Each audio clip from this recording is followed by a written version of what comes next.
참 예수님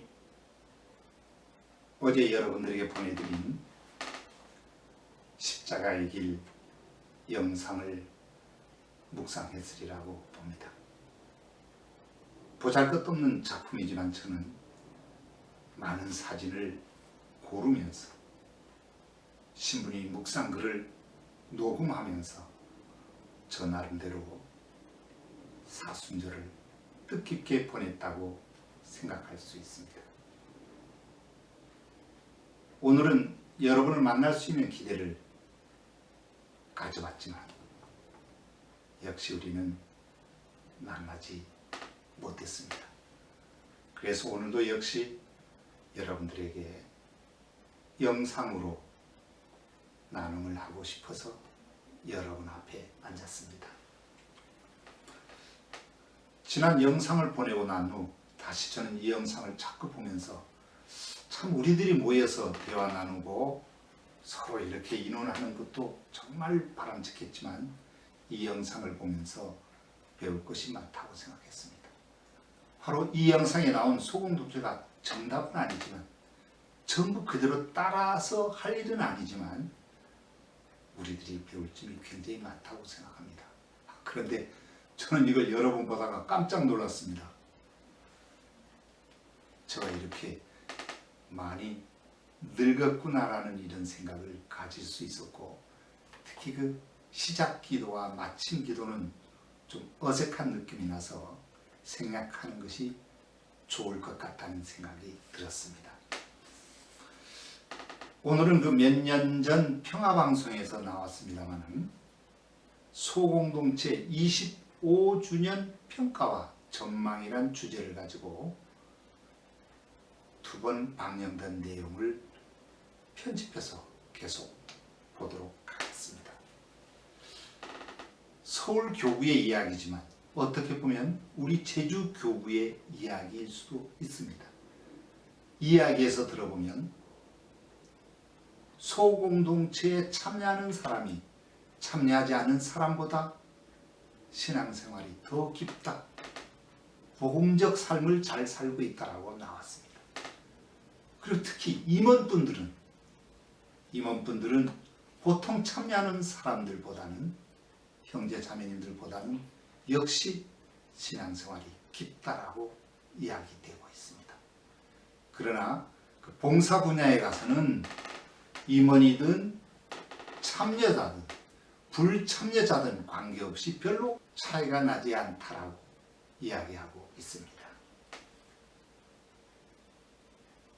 제주 교구도 그럴 것 같은데 우리 소공동체의 문제점이라고도 생각할 수 있을 것 같습니다. 특히 봉사와 친교에 더 적극적으로 임해야 한다는 이야기에 공감이 될 것입니다. 1편과 2편을 모두 합쳐도 고작 8분 정도밖에 되지 않았습니다. 그래서 지난번 여러분들에게 보내드린 소공동체 7단계를 조금 축소한 자료가 또 있었습니다. 그 주인공들이 마찬가지지만 25분 30초 영상을 계속 보겠습니다. 자충우돌 소공동체 모임을 보고 여러분은 어떻게 생각했습니까? 그 처음 참석한 그 로사 자매의 모습 보면서 저는 미소 지으면서 봤습니다. 바로 이 소공동체 모습이 어떻게 보면 우리 제주교구에도 초창기에 이렇게 하지 않느냐, 아니면 지금 현재도 우리 주위에 이렇게 하고 있지 않은가라는 생각을 해봅니다. 그러나 저는 이 소공동체가 언젠가는 정말 분위기 좋고 참 좋은 소공동체로 발전하리라고 믿고 그 로사 자매가 앞장서서 모범적인 삶을 살 거라고 확신해 봅니다. 앞으로 감상할 25주년 평가와 전망에서 봉사와 친교에 대해 적극적으로 임해야 되고, 특히 생활 말씀을 선택하는 것, 그리고 활동 계획을 세우기 등 반복해서 여러분들이 감상했으면 좋겠습니다. 그리고 특별히 그 수녀님이 그 체크 포인트 있죠. 수녀님 그 캐릭터가 나와서 요점 정리해주는 그 내용들은 참 정리가 잘 된 내용이라서 반복해서 여러분 들어봤으면 좋겠고, 저는 이 내용을 메모해서 다음 우리 모임 때 가능하다면 이 내용을 나눠드리고 소개하고 우리도 서로가 진지하게 대화 나누는 시간을 가졌으면 좋겠습니다. 그러면 이제 영상 함께 보겠습니다. 네, 여러분 가운데 반구역 모임에 참석하고 계시는 분들 많으시죠? 올해로 도입 25주년을 맞은 소공동체가 평신도 복음화에 이바지하고 있는 걸로 나타났습니다. 서울대교구 사무국이 발표한 소공동체 25주년 기념 기초자료 수집 설문조사 보고서, 새로운 복음화를 위한 소공동체 평가와 전망의 주요 내용을 오늘과 내일 두 차례에 걸쳐서 소개합니다. 이임 기자가 취재했습니다. 서울대교구 사무국이 발표한 소공동체 25주년 기념 기초자료 수집 설문조사 보고서는 사무국이 지난해 10월 15일부터 약 한 달 동안 서울 9개 본당 주일미사 참여자 8,700여 명을 대상으로 설문조사를 펼친 결과입니다.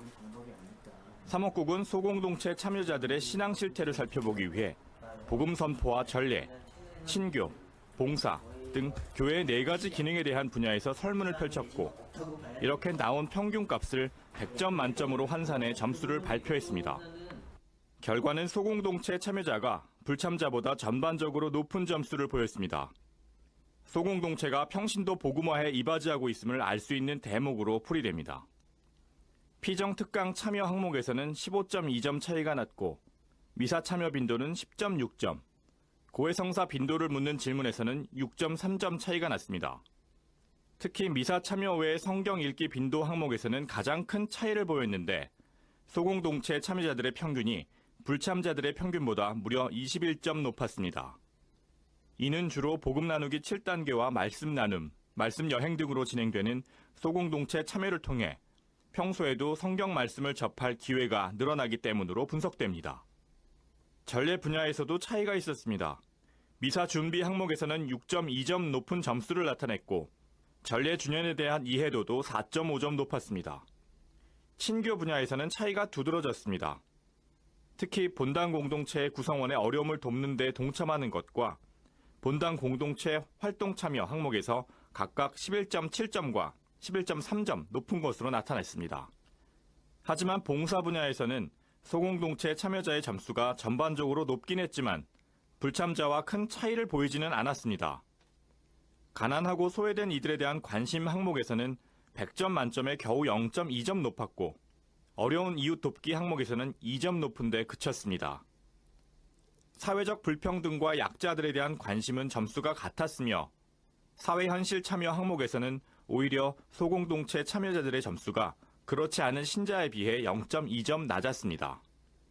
이는 소공동체 참여자들이 앞으로 구체적으로 사랑을 실천하는 데 더욱 큰 관심을 기울이고 적극적으로 참여해야 한다는 뜻으로 풀이됩니다. 응답자의 36.1%만이 소공동체에 참석한다고 응답했으며, 불참자는 63.9%였습니다. 소공동체 참여자 가운데 참여 기간은 2년 이하가 10.4%로 가장 많았고, 6년에서 10년이 8%, 3년에서 5년이 7.4%, 그리고 11년 이상이 6.7%로 뒤를 이었습니다.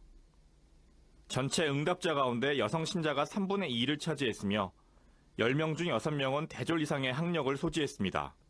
직업은 가정주부가 35.3%로 가장 많았습니다.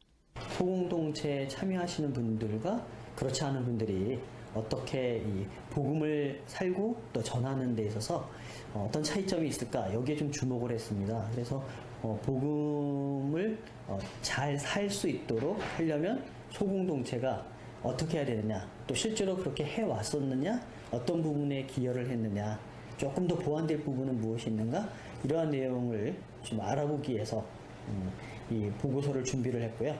그런 의미에서 이제 보고서가 앞으로 우리 이 소공동체를 좀 더 활성화시키고, 또 소공동체 활성화만이 아니라 소공동체를 통해서 복음이 이 땅에서 더 펼쳐질 수 있도록 나가는 데서 도움이 되지 않을까. CPBC 이심입니다. 소공동체 모임은 반장과 구역장, 총구역장, 말씀지기 등으로 각자 역할을 나눠서 참여하고 있습니다. 그런데 이렇게 소공동체 모임에 임원으로 봉사한 경험이 있는 신자는 그렇지 않은 신자에 비해 복음화 정도를 나타내는 점수가 전반적으로 높은 걸로 나타났습니다. 올해로 25주년을 맞은 서울대교구 소공동체의 평가와 전망. 어제에 이어서 오늘은 소공동체에 참여하는 신자들을 더 세분화해서 분석해 보겠습니다. 이임 기자입니다.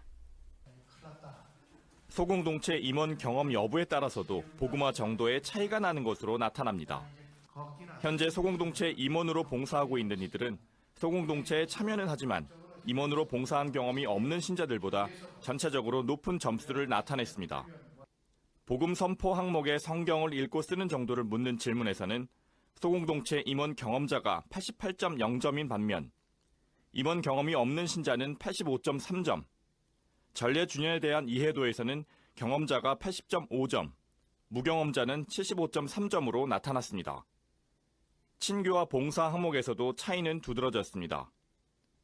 어려운 일을 겪는 이웃을 돕는 등 어려운 일에 동참하는가를 묻는 질문에서는 소공동체 임원 유경험자가 그렇지 않은 신자보다 6.7점 높았습니다. 또 본당 활동에 적극적으로 참여하는가 하는 질문에도 임원 유경험자들은 82.5점인 반면 무경험자는 이보다 5.7점 낮은 점수를 보였습니다. 3억 목표에 대한 이해도를 묻는 질문에선 소공동체 임원 유경험자가 72점을 기록했고 임원 경험이 없는 이들은 4.2점 낮은 67.8점이었습니다. 다만 가난한 이들에 대한 관심이나 타종교에 대한 이해도, 그리고 우리 사회의 각종 불평등에 대한 관심도에서는 두 집단 간에 큰 차이가 없었습니다. 복음 선포와 전례 항목에 대한 질문에 비해 친교와 봉사 항목에서 점수차가 줄어드는 것으로 나타나 앞으로 소공동체 참여자들이 봉사와 친교에 좀 더 적극적인 자세로 임해야 한다는 의미로 풀이됩니다. 이에 따라 성경 말씀과 나눔 중심으로 진행하는 소공동체 모임을 통해 신자들이 교회와 사회를 위한 봉사자로 거듭날 수 있도록 사목자들이 관심을 기울여야 할 것으로 보입니다. 아울러 1992년 소공동체 모델을 도입할 당시와는 크게 달라진 시대적 상황에 걸맞게 서울대교구 현실에 발맞춰 소공동체가 변화되고 보완돼야 한다는 의미로도 해석됩니다. 도시가 그동안에 25년 동안에 변화되었던 부분들이 있죠. 뭐 특히 예를 들면 고령화라든가 아니면 이주 인구가 많다든가 그다음에 맞벌이라든가 또는 이제 뭐 야근 이런 거에 의한 이제 늦게 이제 돌아오시는 가정에 귀가하시는 분들도 있고 이런 여러 가지 변화 안에서 또 해외 이주해 오신 분들도 있고 이런 변화 안에서 거기에 걸맞는 소공동체 형태라 그럴까요? 시간적으로도 장소적으로도 또 방법적으로도 이제 25년이 됐으니까 새롭게 우리의 삶의 자리에 적합한 그러한 소공동체의 어떤 방향, 그 방향에 따른 모델 뭐 이런 것들이 좀 필요하지 않을까. CPBC 이힘입니다. 안녕하세요. 일찍 들어오셨네요. 어서오세요. 오늘 좀 늦었네. 네. 밥 모임 시작하겠습니다. 가브리엘 자매님. 네. 요세피나 자매님. 로사 자매님은 아직 안 오셔서 어떡하나. 항상 늦어요. 그러게. 맨날 니는 늦어요. 늦어. 항상 늦어. 안녕하세요. 안녕하세요. 어머, 얘 좀 봐. 여기 앉으면 어떡해. 너 절로 가야 돼. 절로 가 빨리. 여기는 예수님 자리야. 저쪽으로 가. 어떻게 예수님 자리에 엉덩이를 들이밀었네. 주님의 현존을 좀 더 가까이에서 느낄 수 있도록 복음 나누기에서는 언제나 예수님을 위한 자리를 마련한 뒤 기도로 예수님을 초대합니다. 1단계 주님을 기도로 초대한다. 기도로 예수님을 이 자리에 초대해 주십시오. 이웃들 앞에서 기도를 하는 것은 처음엔 누구에게나 쉽지 않은 일입니다. 그럼 어떻게 해야 할까요? 네, 좀 해봐, 로시야. 지난달에도 안 했잖아. 저안 할래요. 기도 자꾸 해야지, 늘어.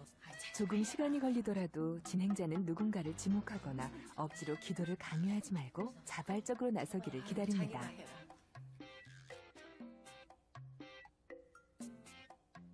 초대 기도가 부담된다고요?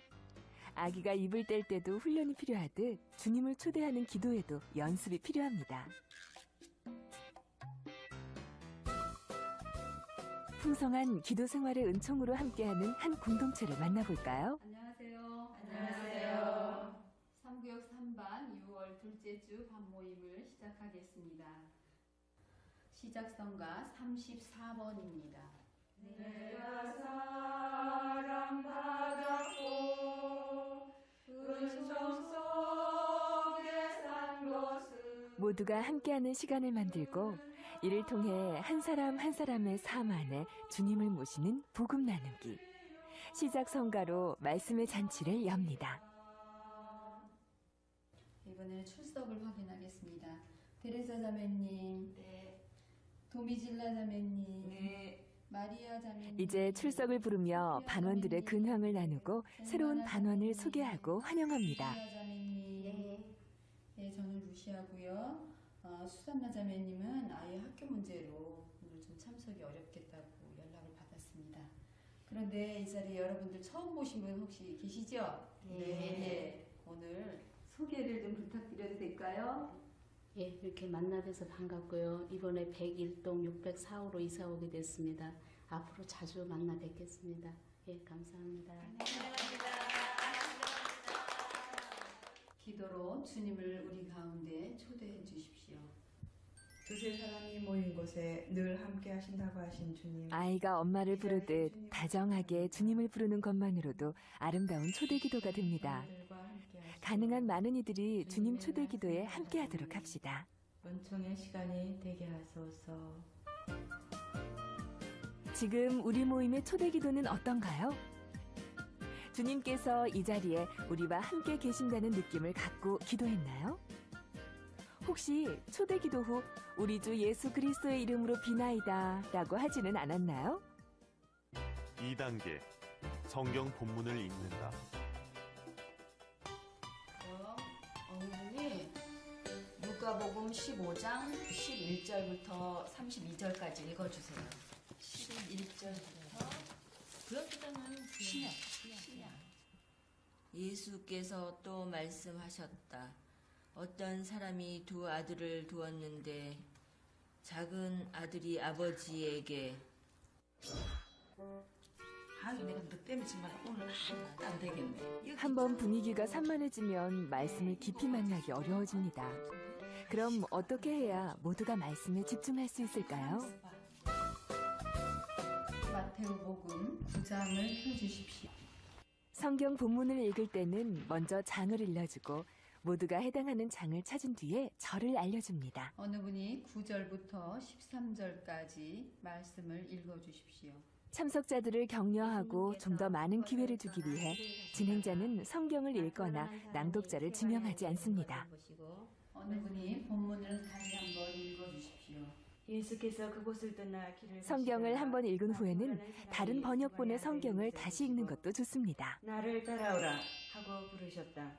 이것을 본 바리사이파 사람들은 예수의 제자들에게 어찌하여 당신 진행자는 장과 절을 동시에 알려준다. O일까요? X일까요? 성경 본문을 읽을 때 독서자는 따로 지명하지 않는다. 성경을 읽은 뒤에는 주님의 말씀입니다. 하느님 감사합니다. 라고 화답한다. 네, 복음 나누기에서는 그 흐름을 끊지 않기 위해 일을 하지 않는다는 것 기억해 주세요. 3단계 성경 본문 중 단어나 구절을 선택해서 묵상한다. 성경 말씀 중에서 단어나 짧은 구절을 선택하여 한 사람씩 돌아가면서 3번씩 외쳐주십시오. 외치는 사이에는 잠시 침묵을 지켜주십시오. 나를 따라라. 죄인을 부르러 왔다. 3단계는 우리에게 내려주신 말씀을 깊이 맛보는 시간입니다. 나를 따라라. 재물이 아니라 자비다. 재물이 아니라 자비다. 연애 편지를 읽을 때 한 번 본 편지를 읽고 또 읽으며 그 사람의 사랑을 느끼듯 하느님의 말씀을 깊이 느끼고 만나도록 합시다. 형님 먼저 하세요. 그래. 여기 나 이 대목 할 거야. 껴안고, 껴안고, 껴안고. 너무 좋다. 저 그거 할래요. 껴안고, 껴안고, 껴안고. 가슴에 확 와닿네요. 그거 제가 할래요. 이게 무슨 소리야 지금. 나 겨우 찾았구만. 아이 시끄러워. 너 다른 거 찾아. 노사자매가 잘못한 걸까요? 3단계는 소공동체원들이 함께 보석을 캐는 과정이므로 다른이가 선택한 구절도 다시 선택할 수 있습니다. 예수님께서 또 말씀하셨다. 특별히 와닿는 구절이 없더라도 마음에 드는 단어를 골라보세요. 단 너무 긴 문장을 골라 읽지 말고 외워 외치도록 합니다. 어느 분이 본문을 다시 한번 읽어주십시오. 예수님께서 그곳을 떠나 길을 가시다가 마테오라는 사람이 세관에 앉아 있는 것을 가슴에 와닿는 말씀을 한 번 이상씩 모두 찾아 외친 뒤에는 성경 본문을 다시 한번 읽습니다. 이 시간을 통해 이제껏 찾은 보석을 한 줄에 꿰어 아름답게 빛내도록 합시다.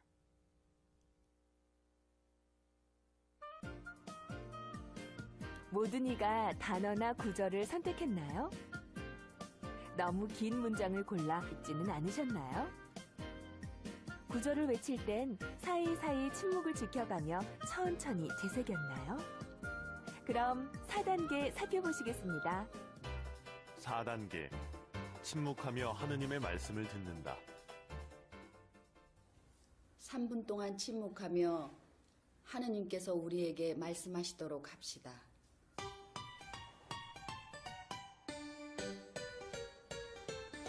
침묵 속에 주님을 더 가까이 만나는 시간. 어떻게 하면 침묵의 시간을 온전히 주님 안에 머무는 시간으로 바칠 수 있을까요? 3분의 침묵 시간이 너무 지루하게 느껴지시나요? 집중이 안 되고 침묵 시간엔 유난히 졸음이 온다고요? 어떻게 하면 잡념에 빠지지 않고 침묵 안에서 주님의 말씀을 마음으로 듣고 새길 수 있을까요? 지금 우리의 모습도 이렇지는 않나요?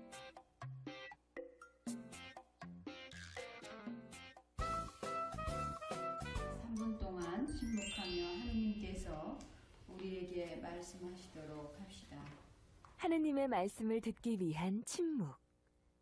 침묵이 어렵게 느껴질 땐 우선 3단계에서 선택한 단어나 구절을 곱씹고 되뇌어 봅시다.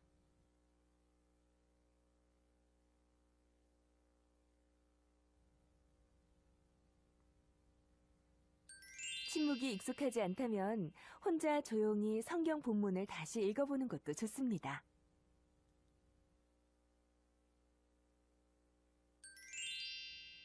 성경 속 현장에 내가 있었다고 생각하고 마음의 눈으로 예수님을 바라보며 주님과 함께 머물러 보는 건 어떨까요? 그럼 4단계 침묵의 시간에 기억해야 할 점들을 짚어보겠습니다. 침묵의 시간은 너무 길지도 짧지도 않도록 합시다. 주님의 말씀을 듣기 위해서 나의 말뿐만 아니라 나의 생각도 중단했는지 돌아봅시다. 5단계. 마음 안에 들려온 말씀을 나눈다. 침묵 후의 5단계에서는 각자의 마음 안에 들려온 말씀을 나누면서 하느님의 말씀이 우리 삶에서 어떤 의미를 지니는지 각자 신앙에 대해 이야기합니다. 어떤 말씀이 마음에 들어왔는지 얘기해 보세요. 네, 제가 즐거운 잔치를 벌이기 시작하였다를 정했거든요. 즐거운 잔치 하니까 성당에서도 자주 이렇게 즐거운 잔치를 했으면 좋겠습니다. 이상입니다. 로사자매. 저 빠질래요. 저 요즘에 성당도 잘 안 나가서 성서도 잘 모르겠고. 나눔은 누구에게나 처음에는 어려울 수 있습니다. 그럴 경우 짧은 단어나 구절을 읽고 저는 이 말이 와닿습니다 라고만 말해도 됩니다. 해보라니까. 아유 바깥에서는 얘기도 잘하던 거 왜 여기서는 못한다고 그래? 그래, 해봐 한번. 그냥 동네 사람이랑 나처럼 얘기하고 해봐. 한번 해봐봐. 하지만 서로에게 나눔을 무리하게 강요하거나 윽박지르는 것이 아니라 격려를 통해 진정한 나눔이 꽃피도록 합시다. 저는 그 껴안고 해서요. 저희 외할머니가 연세가 많으신데 어쩔 때 보면 참 많은 자식들 키우시느라고 힘들어 보이시고 그럴 때도 있어요.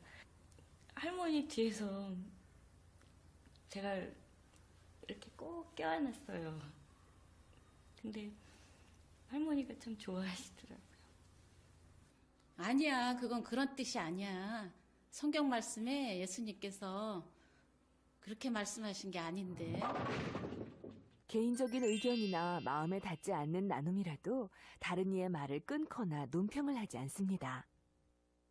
내가 이런 얘기를 해도 되는지 모르겠네. 또 이런 자리에서 내가 나를 너무 까발리는 것 같아가지고. 내가 지난번에 이렇게 봉사한답시고 막 이렇게 돌아다니면서 성당에는 열심히 내가 하는 척 하면서 사실은 우리 아버님이 되게 많이 편찮으시거든요.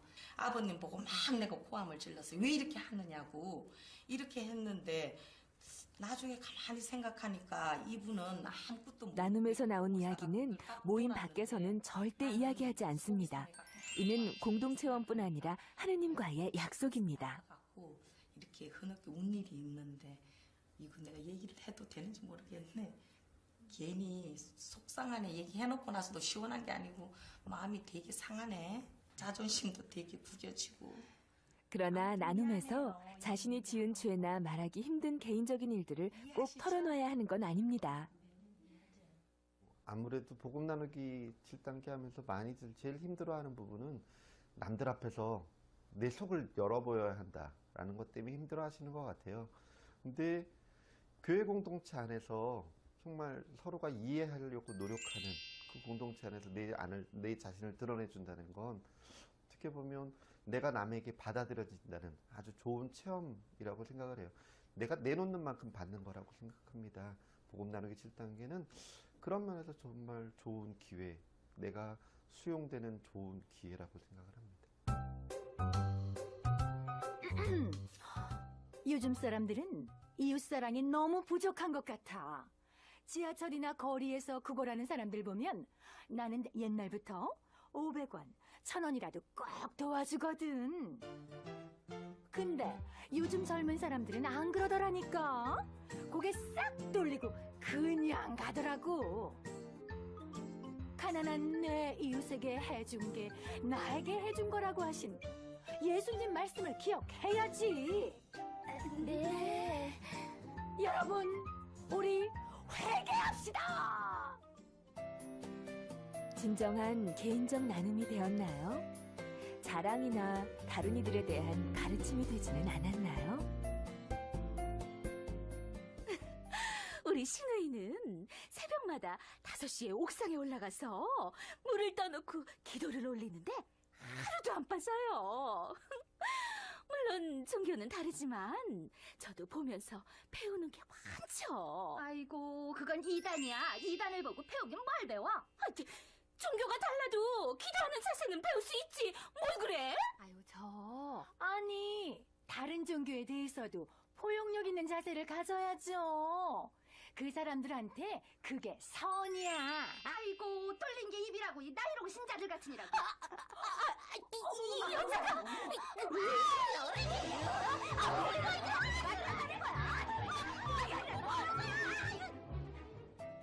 혹시 다른 사람의 나눔을 평가하진 않았나요? 나눔 시간에는 어떠한 이유라도 토론을 하지 않는다는 거 기억해 주세요. 마음 안에 들려온 말씀을 나누겠습니다. 어떤 말씀이 자신에게 들려왔습니까? 영적 체험이나 생활 말씀에 대한 체험을 나눌 수도 있습니다.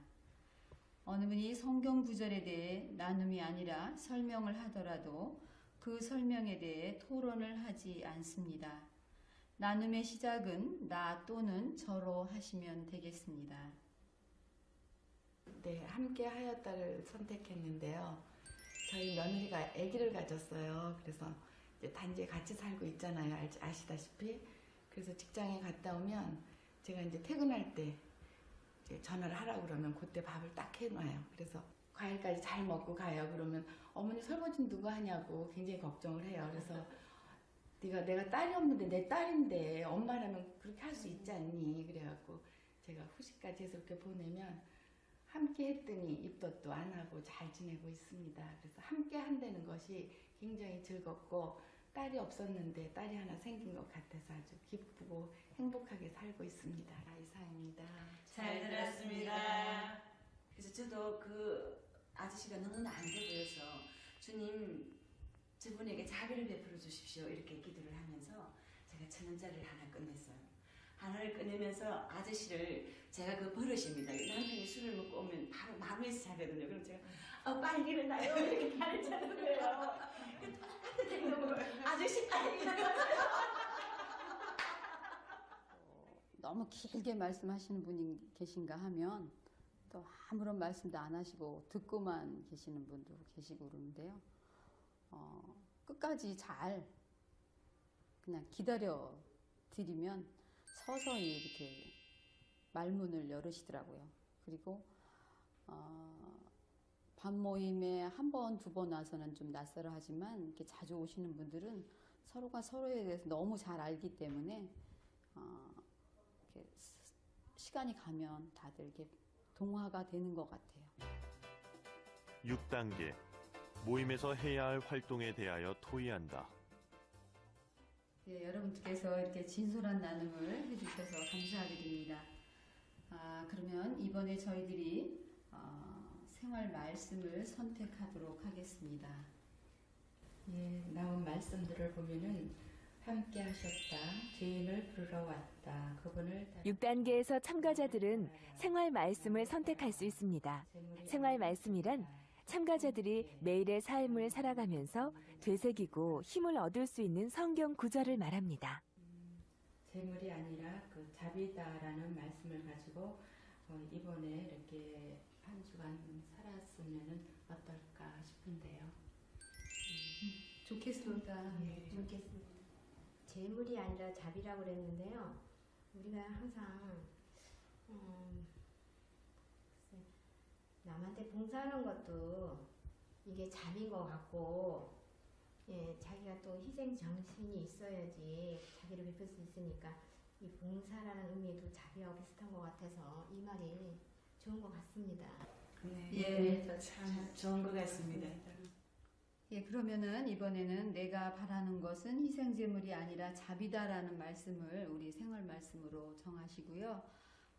잘 보이는 데다가 적어서 한번 놓고 기도 중에 늘 묵상하면서 보내도록 하면 좋겠습니다. 예, 노력하겠습니다. 지난번 모임에서 결정한 그 우리들의 실천 말씀에 대해서 점검해 보도록 하겠습니다. 우리 지난번 실천 말씀이 뭐였지요? 지난번에 저희들이 실천사항으로는 묵주기도를 이제 지난 만남 때 정한 실천 나눔에 대해 점검합니다. 전달을 했었습니다. 그래서 성모의 마음이 많이 참석을 했고 저희들 성모님을 생각하면서 묵주기도 많이 한 것을 그리고 우리 소공동체가 할 일을 찾아봅시다. 반장님, 실천사항으로 어려운 노인들을 좀 방문하면 어떻겠습니까? 예, 참 좋은 생각인데요. 혹시 누가 알아보실 수 있을까요? 네, 제가요 혼자 사시는 노인이나 시설에 저희들이 방문할 수 있을지 알아서 반장님께 연락드릴게요. 네, 고맙습니다. 생활 말씀에 대한 나눔이 우리 삶 속에 신앙을 실천하기 위한 진정한 생활 나눔이 되었나요? 모든 참가자들이 하고 싶은 말을 할 수 있는 열린 회의가 이루어졌나요? 지난주 활동을 보고하고 앞으로의 활동에 대해 논의했나요? 그럼 이제 마지막 7단계 살펴보겠습니다. 7단계 자발적으로 함께 기도한다. 여러분께서 이렇게 진솔한 나눔 잘 해주셔서 또 함께 해주셔서 너무 감사드립니다. 다음 주 밤모임은 목요일 11시 소피아 자매님 댁에서 있겠습니다. 많이 참석해 주실 거죠? 네. 자, 그러면 다 함께 우리 손잡고 기도할까요? 네. 좋으신 주님 감사합니다. 저희 둘이나 셋이라도 내 이름으로 모인 이들이 있는 곳에 함께 하겠다고 하신 예수님. 복음 나누기는 그리스도의 말씀을 이해하는 것뿐만 아니라 우리 안에 살아계신 그리스도를 직접 만나는 것입니다. 우리 주 예수 그리스도의 이름으로 기도드립니다. 아멘. 복음 나누기 7단계를 어떤 분들은 그 성경 공부처럼 어떤 분들은 생활 나눔처럼 이해를 하시는데 기도라고 생각하는 게 가장 중요한 것 같아요. 그러니까 무엇보다도 교회의 오랜 전통에서 피어난 공동체가 함께 드리는 기도, 이것이 복음 나누기 7단계라고 생각합니다. 이걸 잊지 않는 게 중요하다고 생각해요. 잘 보셨습니까? 다음 4월 둘째 토요일, 며칠 날이죠? 11일 오후 3시에 우리들이 만나기를 기도합니다. 못 만나더라도 또 오늘처럼 영상을 여러분들에게 보여드리기 위해서 많은 자료를 수집하고 찾아보고 정리해 보도록 하겠습니다. 앞으로 남은 사순절 주님을 참여하면서 많은 기도와 묵상하는 사순절을 지내기